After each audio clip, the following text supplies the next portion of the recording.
CM house के बाहर गोपाल मंडल अचानक से मतलब एक होता है एकदम जस्ट रैंडम वो धरने पर बैठ गए और टिकट की मांग को लेकर अड़ गए।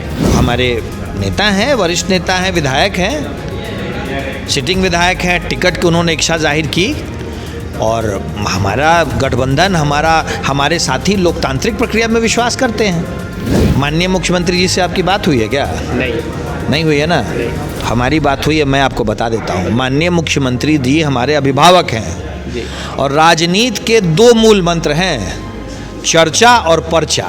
एक तो वो अब चुनाव खुद नहीं लड़ रहा है, दूसरा उसका पूरा दल बिहार में एक सीट बता दे जहाँ पे प्रशांत किशोर का जन सुराज लड़ाई देने में भी है।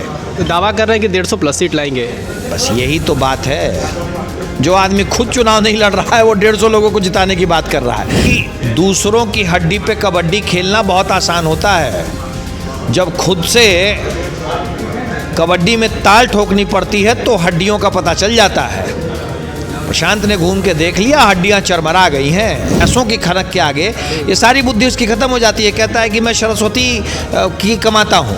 भाई, सरस्वती का कमाने का मतलब ये नहीं होता है कि तुम अपना सब कुछ बेच दो, सिद्धांत बेच दो। सरस्वती ने जो तुम्हें विद्या दी है, बुद्धि दी है, सब बेच दो। बिहार में जंगल राज की मदद करना एक पाप है और प्रशांत किशोर वो पाप कर रहा है। बिहार के लोगों के साथ बहुत बड़ा धोखा कर रहा है। नमस्कार, मैं हूं प्रणय सिन्हा और आप देख रहे हैं सूर्य बिहार। देखिए, बिहार की सियासत जो है इस कदर गर्मा चुकी है। हर दल, कहा जाए तो हर दल एक दूसरे के लिए विपक्षी दल यहाँ पे साबित हो रहे हैं और एक दूसरे पर जमकर निशाना साध रहे हैं। कल की बात की जाए तो कल सीएम हाउस में एक हाई लेवल मीटिंग हुई, प्रशांत किशोर ने कई बयान दिए। इसके बारे में हम बीजेपी प्रवक्ता कुंतल कृष्ण सर से बात करेंगे और जानेंगे कि क्या कुछ इनका कहना है। सर, प्रशांत किशोर चुनाव नहीं लड़ रहे हैं तो मैं पहले से ही जानता था, वो तो राजनीतिक बहेलिया है, पॉलिटिकल फ्रॉड है। वो यहाँ चुनाव लड़ने थोड़ी आया है, वो तो यहाँ एक पॉलिटिकल असाइनमेंट पे आया हुआ है। वो यहाँ पे एक राजनीतिक ठेका लेके आया हुआ है। वो महागठबंधन की सरकार किसी तरीके से आ जाए, इसका उसने राजनीतिक ठेका लिया है। जंगल राज की वापसी कराने के लिए उसने राजनीतिक ठेका लिया है और इसके लिए कांग्रेस और कांग्रेस के जो लोग हैं उसे पैसा दे रहे हैं। तो चुनाव लड़ने कहाँ आया है? अच्छा सर, लेकिन प्रशांत किशोर ने यह भी कहा है कि बीजेपी और एनडीए गठबंधन जो है इसलिए चुनाव लड़ रही है कि वो जनता को पहले तो लूट ही चुकी है, लेकिन अब चुनाव जो लड़ रही है ताकि जनता को और ज़्यादा लूट सके। क्या मतलब ये कहाँ तक सच है? कि मैं जो बात कह रहा हूँ कि वो लालू प्रसाद यादव और कांग्रेस का एजेंट है, उसकी सारी बातों से ये बात अब धीरे धीरे झलकने लग गई है। 2005 में जो बिहार हमें मिला था और 2025 में वो बिहार जहाँ प्रशांत आकर के अपना जाल फेंक रहा है, उसका अंतर अगर उसको समझ में आ जाए तो ये बात कभी नहीं कहेगा। उसको ये बात समझ में आती है, पर पैसों की खनक के आगे ये जो राजनीतिक दलाल है, जो अपने आप को कंसल्टेंट कहता है, पैसों की खनक के आगे ये सारी बुद्धि उसकी खत्म हो जाती है। कहता है कि मैं सरस्वती की कमाता हूँ। भाई, सरस्वती का कमाने का मतलब ये नहीं होता है कि तुम अपना सब कुछ बेच दो, सिद्धांत बेच दो। सरस्वती ने जो तुम्हें विद्या दी है, बुद्धि दी है, सब बेच दो। बिहार में जंगल राज की मदद करना एक पाप है और प्रशांत किशोर वो पाप कर रहा है। बिहार के लोगों के साथ बहुत बड़ा धोखा कर रहा है। लेकिन उनका तो कहना है कि वो जब चुनाव अगर वो जीतते हैं तो बिहार को एक नया रंग, नया रूप देंगे, एक विकसित बिहार देंगे। शिक्षा की बात करते हैं, रोजगार की बात करते हैं, बहुत मतलब अगर देखा जाए तो बहुत अच्छी तरीके से वो जो है वो बातों को कहते हैं। इस पर क्या कहेंगे सर? क्योंकि उनका वही कह रहे हैं, हम लोग भी वो सुन रहे हैं, आप भी वो सुन रहे हैं।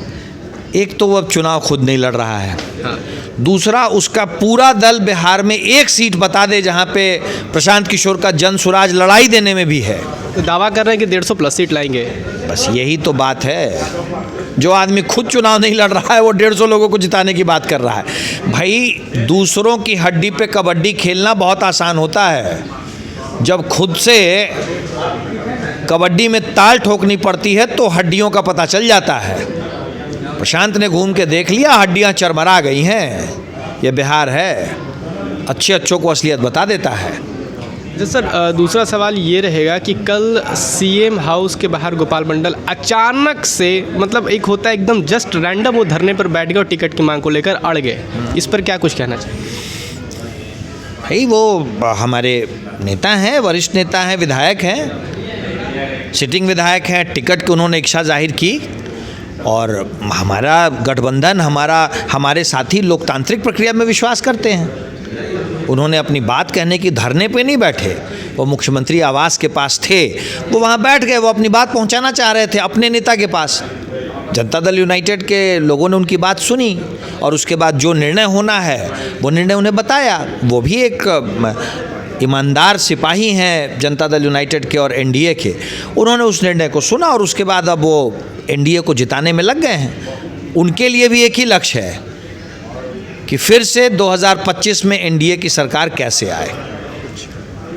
एनडीए के किसी भी नेता, किसी भी कार्यकर्ता के लिए अभी सिर्फ एक लक्ष्य है, रफ्तार पकड़ चुका है बिहार, 25 से 30 फिर से एनडीए सरकार। सर, कल सीएम हाउस में शाम को एक उच्च स्तरीय बैठक हुई, कई विधायक पहुंचे, सांसद तक पहुंचे।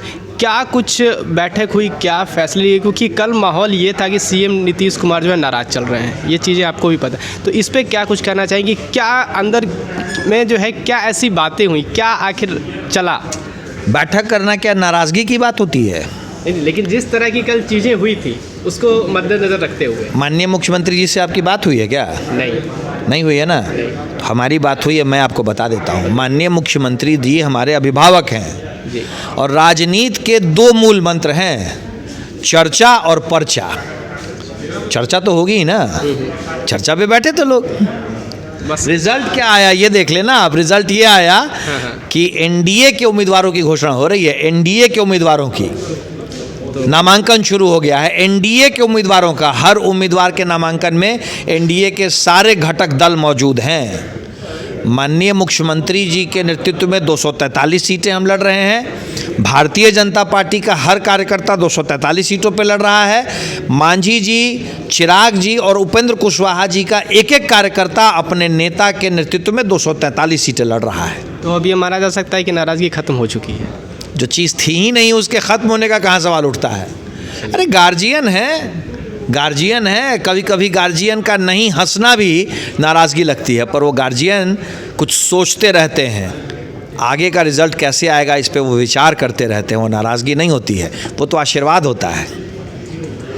तो सुना आपने कि क्या कुछ कहना है बीजेपी प्रवक्ता क्या कि नाराज़गी तो थी ही नहीं, तो नाराज़गी की बात कहाँ से आ गई? तो इनका कहना है कि बीजेपी जो है, एनडीए गठबंधन जो है वास्तव में वो बिहार के 243 सीटों पर चुनाव लड़ रही है। नीतीश कुमार के जो है अगुवाई में, उनको मुख्यमंत्री का चेहरा रखते हुए जो है वो चुनाव लड़ रही है। फिलहाल इस रिपोर्ट में इतना ही। बहुत बहुत धन्यवाद।